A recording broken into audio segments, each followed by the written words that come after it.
তাহাজ্জুদের নামাজের পরের থেকে মিথ্যা কথা শুরু করতেন। গণহত্যায় জড়িত হওয়ার অভিযোগে ছাত্রলীগকে নিষিদ্ধ করা হয়েছিল, আমাদের কোনো মতামত বা বক্তব্য আছে?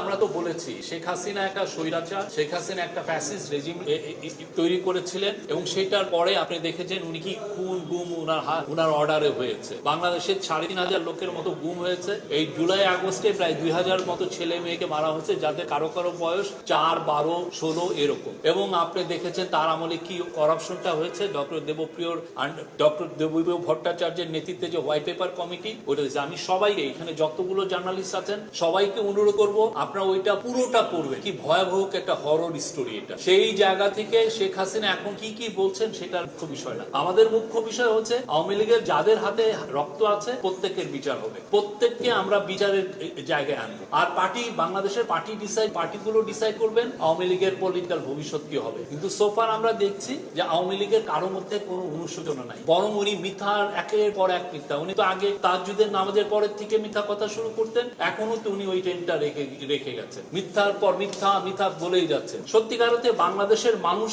হাসিনা এবং হাসিনার সাথে যারা এই খুন গুমে জড়িত এবং একটা চোরতন্ত্র ক্রাইমে জড়িত সবার আগে বিচার করবে। এটা হচ্ছে ফার্স্ট প্রায়োরিটি। তারপরে তারা ডিসাইড করবে যে আওয়ামী লীগের পলিটিক্যাল ভবিষ্যৎ কি হবে। আমাদের তরফ থেকে এই গভর্নমেন্টের কোনো প্ল্যান নাই আওয়ামী লীগকে ব্যান করার।